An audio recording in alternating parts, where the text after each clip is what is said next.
하나님은 변함없이 늘 신실하십니다. 그러나 우리는 하나님을 사랑하긴 하지만 신실하지 못할 때가 많죠.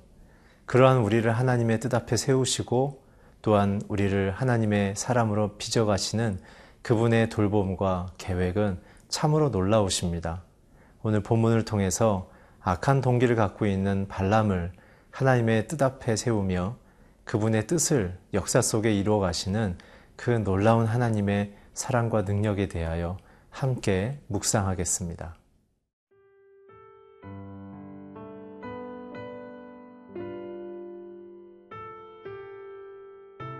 민수기 22장 31절에서 40절 말씀입니다.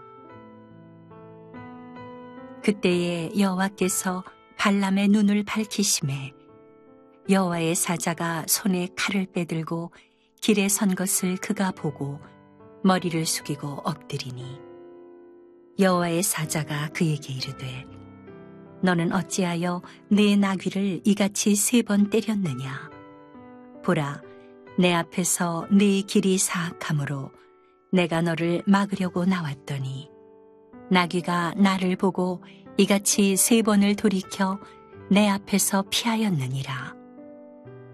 나귀가 만일 돌이켜 나를 피하지 아니하였다면 내가 벌써 너를 죽이고 나귀는 살렸으리라. 발람이 여호와의 사자에게 말하되 내가 범죄하였나이다. 당신이 나를 막으려고 길에 서신 줄을 내가 알지 못하였나이다. 당신이 이를 기뻐하지 아니하시면 나는 돌아가겠나이다. 여호와의 사자가 발람에게 이르되 그 사람들과 함께 가라.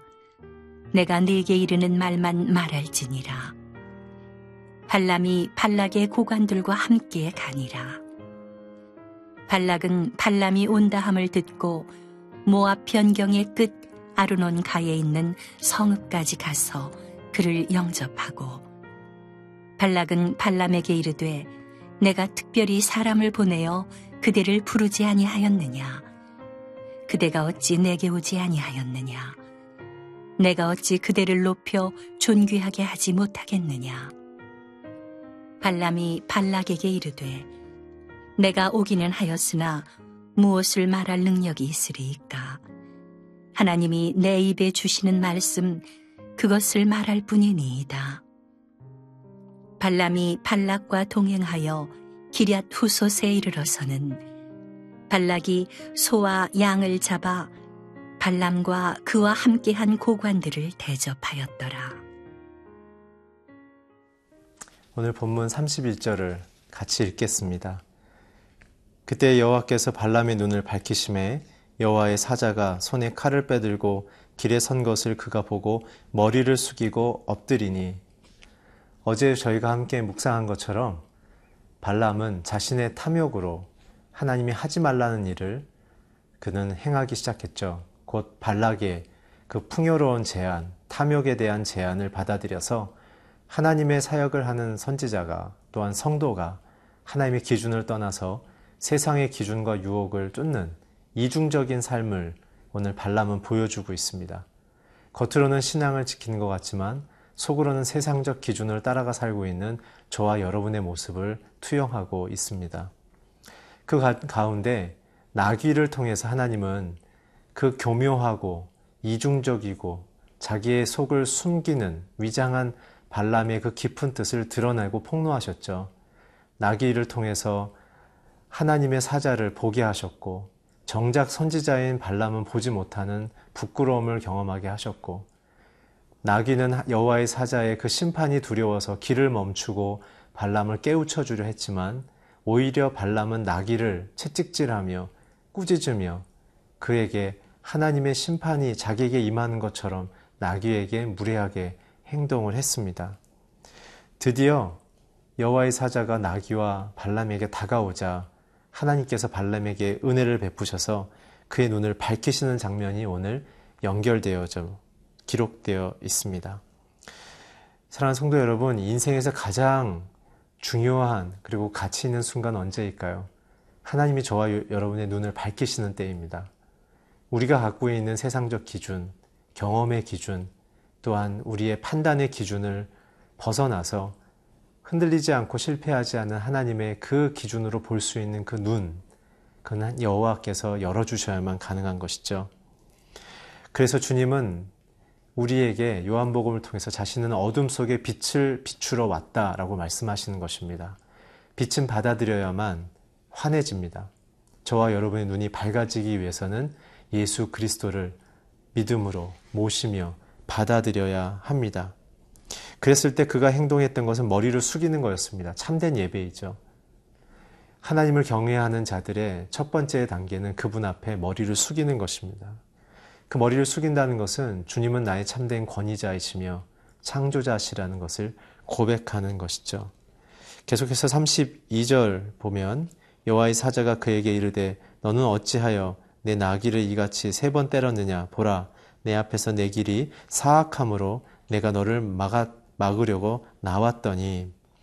오늘 여호와의 사자가 발람의 길을 막은 이유는 사악함입니다. 이 사악함의 히브리 원어를 찾아봤습니다. 그것은 무모하게 서두르다라는 뜻입니다. 오늘 하나님이 기뻐하시는지 기뻐하지 않으시는지를 확인하지 않고 자기의 계산과 논리에 경제적인 수익 구조에만 자신의 맡겨진 사명의 가치를 하향 조정을 한 발람. 그의 인생 속에 하나님의 뜻은 사라진 상태인 것이죠. 자신의 경제 논리만이 존재하고 있었던 것입니다. 오늘 그래서 진정 하나님이 발람에게 혹은 우리의 성도된 삶에서 세상 가운데 우리가 영화롭게 되어지고 영광을 얻는 방식은 하나님의 뜻을 순종하는 방식이란 것을 다시 한번 깨우쳐주며 우리의 재빠른 손익계산과 우리의 필요를 채우려는 재빠른 행동이 얼마나 하나님 앞에서 부끄러운 일인가를 깨우쳐 주고 계십니다. 33절에 보면 나귀가 나를 보고 이같이 3번 돌이켜 내 앞에서 피하였더라. 나귀가 만일 돌이켜 나를 피하지 아니하였다면 내가 벌써 너를 죽이고 나귀는 살렸을 것이다. 나귀의 오히려 순종이 발람을 살리는 일이 됐다는 것이죠. 오히려 나귀가 여호와의 사자의 그 권위와 하나님의 창조주 되심을 고백했다는 사실입니다. 피조세계의 모든 만물은 하나님이 창조주라는 것을 고백할 때만이 참된 기쁨을 경험하며 참된 안전과 참된 평화를 경험하는 것입니다. 사랑하는 성도 여러분, 굉장한 시스템 속에 대도시에 사는 저와 여러분의 인생 혹은 선교지와 다른 문화권에 살아가는 저와 여러분의 인생 속에 오히려 낯설음과 부족함은 하나님을 의지하는 굉장히 중요한 환경입니다. 오늘 여러분과 제가 익숙함 속에 하나님이 잃어버린 곳이 있다면 하나님께로 나아가 그분의 뜻을 다시 구하는 저와 여러분이 되길 주의 이름으로 축복합니다.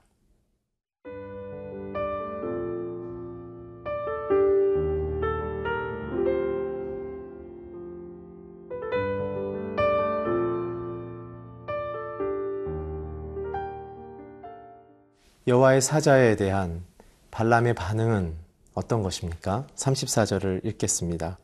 발람이 여호와의 사자에게 말하되 내가 범죄하였나이다. 당신이 나를 막으려고 길에 서신 줄을 내가 알지 못하였나이다. 당신이 이를 기뻐하지 아니하시면 나는 돌아가겠나이다. 2가지의 반응을 보입니다. 첫째는 자신이 범죄자라는 사실을 고백하고, 2번째, 여호와의 사자가 기뻐하지 않으면 이 길을 돌이키겠다고 말합니다.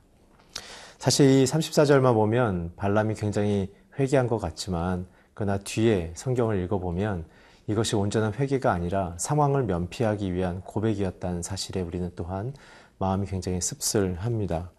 그러나 이 34절의 반응을 통해 우리가 함께 하나님 앞에 우리가 온전한 복을 받는 자녀로서 나아가기 위한 영적인 태도를 우리가 함께 정리하기 원합니다. 첫째는 하나님께서는 우리를 세상 앞에 범죄자로 세우길 원하지 않는다는 사실이죠. 오늘 발람의 태도는 하나님의 부르심 앞에 선 것이 아니라 자신의 탐욕 앞에 섰기 때문에 그는 자신의 범죄자인 것을 고백했습니다. 온전한 하나님의 뜻을 쫓는 자들, 그분의 나라와 의를 쫓는 자들, 자기 직업과 자기의 가정에서 그러한 하나님의 뜻을 이루려는 자들은 늘 마음속에 하나님과 동행하며 기쁘며 감사한 마음이 넘치게 되어져 있습니다. 오늘 하나님의 뜻을 떠난 자들의 마음속에는 정죄와 죄책감이 일어난다는 사실입니다. 두 번째는 우리는 하나님이 기뻐하시는 뜻을 쫓을 때만이 세상에 영향력을 줄 수 있는 자로 선다는 사실을 이 구절을 통하여 우리는 유추하며 또한 우리의 삶에 적용할 수 있습니다. 오늘 그러한 발람에 대한 여호와의 사자의 대답은 35절에 이어집니다. 여호와의 사자가 발람에게 이르되 그 사람들과 함께 가라. 내가 내게 이르는 말만 할지니라. 발람이 발락의 고관들과 함께 가니라. 하나님께서는 발람 안에 아직 변화되지 않는 모습을 알고 계시면서도 그를 보내십니다. 하나님은 자발적인 회개를 기다리시는 분이시기 때문에 그렇습니다. 오늘 중요한 것 단서를 다셨죠. 내가 너에게 넣어주는 말만 해라. 너의 마음의 동기는 그럴지라도 오늘 너에게 주신 하나님의 보호와 또한 그 회복의 길은 다시 한번 순종하는 길이다 라는 말씀을 주십니다. 오늘 이 발람과 여호와의 사자의 대화를 통해서 우리는 두 가지를 좀 정리하겠습니다. 첫째는 발람의 동기는 자기의 욕망이라는 것이죠. 욕망의 길은 사망의 길로 이어진다는 사실입니다. 두 번째는 자신의 뜻을 하나님의 뜻인 양 혼돈하기 시작하면 우리의 결정 자체가 세상의 뜻 앞에 우리는 유혹을 받게 된다는 사실을 기억하시기 바랍니다. 하나님의 뜻 앞에 불순종하는 것, 그리고 하나님의 뜻을 전하지 않는 인생을 살기 시작하면 세상의 탐욕과 정욕에 우리는 휩쓸려 가기 시작하는 것이죠. 36절부터 40절까지는 이제 발락이 발람을 환대하면서 어떻게 하든 발람의 마음을 돌이켜 자신이 조종하는 대로, 자기가 목표하는 대로 이스라엘을 저주하게끔 만들도록 그에게 감언이설과 굉장한 또한 약속을 줍니다. 36절에 보게 되면 성읍까지 가서 그를 영접했다고 합니다. 왕이 한 선지자를 영접합니다. 37절에 보게 되면 그대가 어찌 내게 오지 아니하였느냐, 내가 어찌 그대를 높여 존귀하게 하지 못하겠느냐.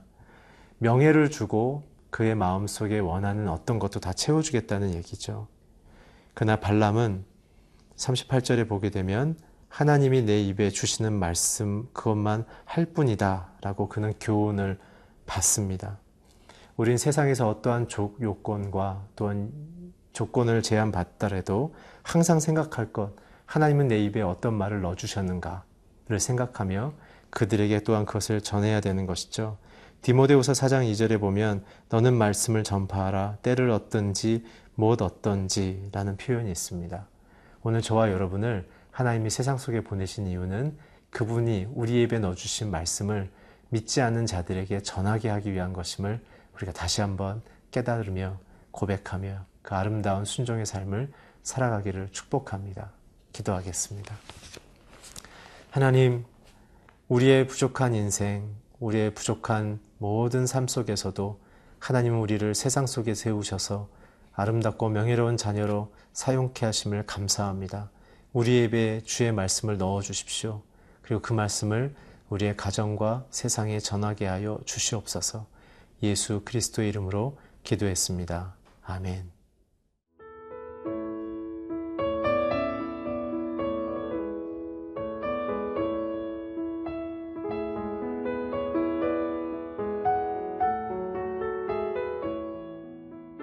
이 프로그램은 시청자 여러분의 소중한 후원으로 제작됩니다.